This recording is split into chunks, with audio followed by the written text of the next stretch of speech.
السلام علیکم دوستو، میں ہوں MS اقبال اور آپ دیکھ رہے ہیں ٹیسٹوریلز۔ اگر ابھی تک آپ نے ہمارا چینل سبسکرائب نہیں کیا تو برائے مہربانی اس کو سبسکرائب کیجئے تاکہ آپ کو نئی آنے والی ویڈیوز کے نوٹیفیکیشنز باقاعدگی سے ملتے رہیں، ساتھ میں گھنٹی کا نشان لازمی دبائیے۔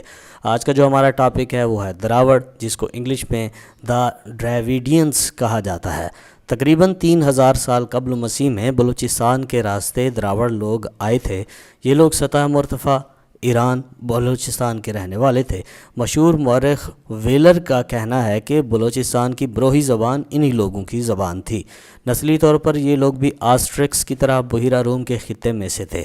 دراوڑ نے پاکستان میں اپنی آبادیاں بسائیں جو آج ہماری بلدیاتی آبادیوں سے ملتی جلتی ہیں۔ ان لوگوں نے سب سے پہلے اس علاقے میں زرعی انقلاب برپا کیا اور ثقافتی ترقی نئے پتھر کے زمانے جو کہ 3500 قبل مسیح سے لے کر 1500 قبل مسیح تک ہے اس میں حاصل کی۔ اب ہم دیکھتے ہیں دراوڑی تہذیب یعنی کہ ثقافت کے خواص۔ ان کی ترقی کے آثار آج بھی موہنجو داڑو سندھ میں دریائے سندھ کے قریب اور ہڑپا ساہیوال کے جنوب مغرب کی جانب میں پائے جاتے ہیں۔ ان لوگوں نے وادی سندھ کی تہذیب کی بنیاد ڈالی۔ ان لوگوں نے شہری زندگی کو جنم دیا۔ کاشتکاری، یہ لوگ گندم، جو، مٹر اور رائی کی کاشت کرتے تھے۔ چیتے، گینڈے، ہاتھی اور مگرمچھ جیسے جانور ان کی زندگی میں حائل ہوتے تھے۔ تجارت اور کاروبار، شہروں میں تجارت و کاروبار بڑے پیمانے پر چلتا تھا۔ شہر سڑکوں کے ذریعے ایک دوسرے سے ملے ہوئے تھے۔ اوزار، ان کے اوزار پتھر، سینگ، سیپ، ہڈی اور لکڑی سے بنائے گئے تھے۔ بھرت دھات کے بنے ہوئے اوزار بہت کم تھے، وہ بھی معاشرے کے اونچے درجے کے لوگوں کے پاس ہوتے تھے۔ لوہا بھی دریافت نہیں ہوا تھا۔ توہم پرستی، غیر مادہ ثقافت میں وادی سندھ کی تہذیب نے ہندو مذہب کی رسومات، عقائد اور توہم پرستی عطا کی۔ یہ خیال کیا جاتا ہے کہ ہندو دیوتا شیوا کا تصور اور مرنے کے بعد روح کا کسی اور شکل میں ظاہر ہونا ہندو مت میں انہی لوگوں کی بدولت پایا جاتا ہے۔ مکانوں کی تعمیر، اس تہذیب میں مکانوں کی تعمیر میں پکی اینٹوں کا استعمال ان کے تمدن کی طوالت کو ظاہر کرتا ہے۔ ان کے شہر ایک ہی نقشہ اور منصوبہ بندی کے ساتھ آباد کیے جاتے تھے جن میں کہیں بھی تجاوزات نظر نہیں آتے۔ اس سے ظاہر ہوتا ہے کہ ان کا بلدیاتی نظام اعلیٰ پایہ کا تھا۔ نکاسی آب معمولی قصبوں میں بھی اعلیٰ پایہ کا تھا۔ ہر گھر میں غسل خانہ ضرور موجود تھا۔ یہاں ہمیں ہڑپا کے کھنڈرات کی تصویروں میں ٹھنڈے اور گرم پانی کے آپ کو جو ہے وہ تالاب نظر آ رہے ہوں گے، حوض نظر آ رہے ہوں گے۔ شہروں کی گلیاں ہموار تھی اور پختہ اینٹوں سے بنائی گئی تھی۔ نہانے کے لیے ٹب دوہری دیواروں کے ہوتے تھے تاکہ گرم پانی گرم اور ٹھنڈا پانی ٹھنڈا رہے۔ ٹھوس لکڑی کے پہیوں والے چھکڑے چلتے تھے جیسا کہ آج کل گاڑیوں یعنی کہ آٹو موبائل کا زمانہ ہے۔ ظروف سازی، تانبے، کانسی کے برتن اور اوزار ملے ہیں۔ ظروف سازی اور فن حرب عروج پر تھا۔ یہ لوگ پتھر کے بعد تانبے کی پیالیاں، تھالیاں اور دیگچیاں استعمال کرتے تھے۔ فن حرب، سامان حرب میں تانبے کی کلہاڑیاں، حرب یعنی کہ جنگ کے سامان میں، نیزے، بھالے، مچھلیاں پکڑنے کی کنڈیاں، چاقو اور چھریاں ملی ہیں۔ البتہ لوہے کے استعمال کا کوئی نشان نہیں ملتا کیونکہ وہ بہت بعد میں 600 سال قبل مسیح میں دریافت ہوا تھا۔ مجسمہ سازی، مجسمہ سازی کے یہ لوگ ماہر تھے۔ عجائب گھر میں مٹی کی مورتیاں رکھی ہوئی ہیں جو زنانہ اور عریاں ہیں۔ گلے میں منکوں کا ہار اور کمر میں منکوں سے لدی ہوئی پٹیاں لپیٹے ہوئے ہیں۔ شاید ان مورتیوں کو وہ متبرک دیویوں کی حیثیت سے پوجتے تھے۔ ان کے بالوں کی آرائش سے ظاہر ہوتا ہے کہ عورتوں میں بناؤ سنگار کا معیار بلند تھا۔ زیورات، عورتوں کے زیورات میں سونے، چاندی، قیمتی پتھر، تانبا، کانسی، سیپ اور مٹی استعمال ہوتی تھی۔ ہار، جھومر، بازو بند، ٹکا، پٹی بند، بندے، نتھ کے علاوہ بازوں کی چوڑیاں اور انگوٹھیوں کے نمونے عجائب گھر میں موجود ہیں۔ سنگار کے زیورات میں بندے، لونگ، کوکے اور سر کے زیورات عورتوں کے لیے مخصوص تھے۔ مٹی کے کھلونے، مٹی کے بنے ہوئے بچوں کے کھلونے عجائب گھر میں موجود ہیں جو انسانوں اور جانوروں کی شکل سے ملتے جلتے ہیں۔ شطرنج اس زمانے کا مشہور کھیل تھا۔ اب ہم دیکھتے ہیں ہڑپا کے آثار کے حوالے سے۔ آج سے تقریباً 5000 سال قبل وادی سندھ کی تہذیب کا سب سے بڑا شہر ہڑپا تھا جسے ایک تہذیبی مرکز کی حیثیت حاصل تھی۔ ہڑپا کے لوگ اپنے فن تعمیر، عمدہ مکانات، کشادہ اور سیدھی سڑکوں، خوبصورت گلیوں، وسیع و عریض شاہراہوں اور پختہ زمین دوز نالیوں کا نظام رکھتے تھے۔ حقیقت میں ہڑپا کے لوگوں کو بلدیاتی شعور تھا۔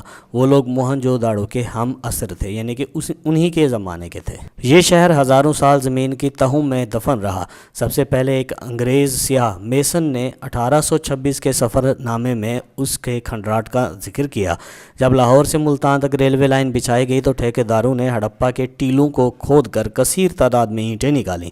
इनसे साहिवाल और खानेवाल तक 100 मील लंबी पटड़ी बिछाई गई और इर्द गिर्द के रहने वालों ने ईंटें माल मुफ्त समझकर मकानात तामीर कर लिए, जिससे बहुत से आसार कदीमा तबाह हो गए। आखिर हुकूमत ने 1921 में बाकायदा खुदाई कराई तो एक निहायत कदीम तहजीब का शहर हड़प्पा दरियाफ्त हुआ। इस तहजीब को वादी सिंध की तहजीब भी कहते हैं।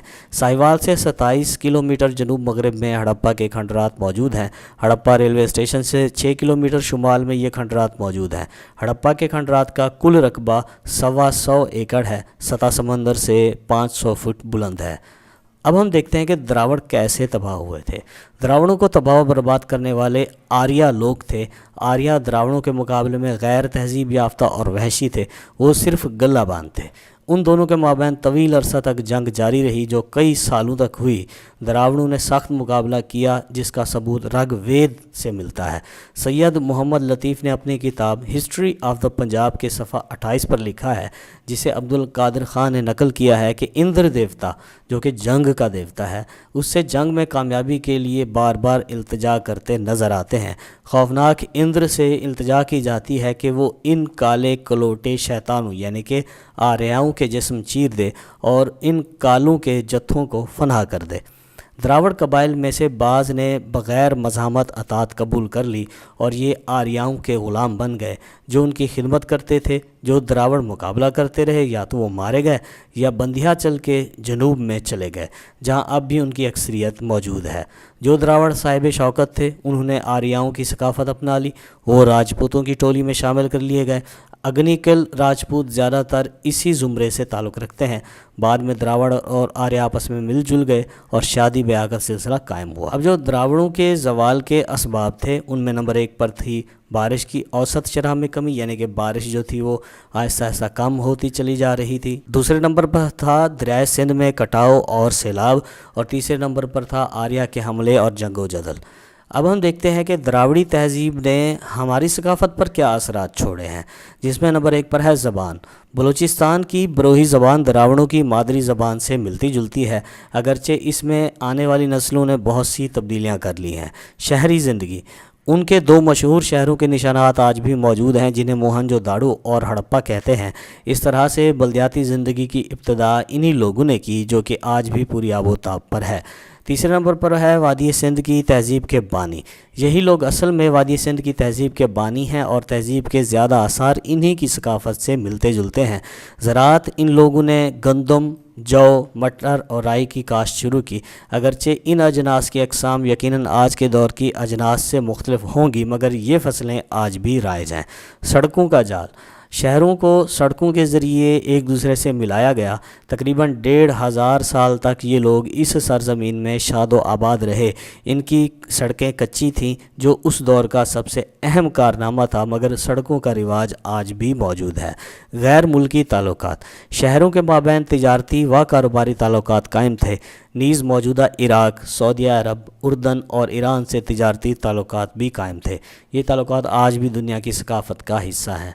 पुख्ता ईंटों का इस्तेमाल, शहरों की गलियों को पुख्ता ईंटों से हमवार किया गया था, जिससे ज़ाहिर होता है कि मदनियत यानी कि शहरियत का तस्वुर यानी कि शहर बसाने का तस्वुर कायम था और शहरी ज़िंदगी के असूलों से वो आशना थे यानी कि जानते थे। ये पुख्ता ईंटें आज भी राइज हैं। ठंडे और गर्म पानी का इस्तेमाल, दोहरी दीवारों वाले नहाने के टब बताते हैं कि पानी को गर्म या ठंडा रखने के साइंसी असूलों से वो आगाह थे कि गर्म पानी की हरारत बाहर ना निकले और बाहर का दर्जा हरारत टब के अंदर मौजूद पानी को मुतासर ना करे। ये आज भी इस्तेमाल किया जाता है। 9वें नंबर पर है बैलगाड़ी का इस्तेमाल। वो छकड़े जो आज बैलगाड़ियों की शक्ल में मौजूद हैं, उन लोगों की ईजाद थे। इनके पहिए मोटी भारी लकड़ियों के बने होते थे और जब चलते तो चूं चूं की आवाज़ दूर दूर तक सुनाई देती थी। ये छकड़े आज भी सुबह सिंध में इस्तेमाल होते हैं। 10वें नंबर पर है औज़ारों का इस्तेमाल। उन लोगों के काटने, खाने और दीगर इस्तेमाल के औजार पत्थर, सींग, सीप, हड्डी और लकड़ी से बनाए गए थे। यानी सनती और हरफी मैदान में उस दौर के वो बाकमाल लोग थे। ये औजार आज भी देही इलाकों में इस्तेमाल होते हैं। 11वें नंबर पर है मज़हब। मौजूदा पाकिस्तान और हिंदुस्तान दोनों की सकाफ़त एक ही थी, क्योंकि ये एक ही क़िताए सरज़मीन था जिसमें लोग एक जगह से दूसरी जगह बआसानी आ जाकर आबाद हो सकते थे। इस खिते का मज़हब हिंदू मत था। हिंदू मज़हब में रसूमात और अकायद जो आज पाए जाते हैं वो द्राविड़ों का विरसा है। आज हमारी सकाफ़त में मज़कूरा बाला बहुत सी सफ़ात मुख्तलिफ़ तब्दील शुदा सूरतों में पाई जाती हैं। द्राविड़ों की तहज़ीब की अहमियत हमारी सकाफ़त में आज भी कायम है। तो दोस्तों, ये था हमारा आज का लेक्चर। अगर अभी तक आपने हमारा चैनल सब्सक्राइब नहीं किया तो बराए मेहरबानी इसको सब्सक्राइब कीजिए, ताकि आपको नई आने वाली वीडियोस की नोटिफिकेशंस बाकायदगी से मिलते रहें। घंटी के निशान को लाजमी प्रेस कीजिए। Thank you very much.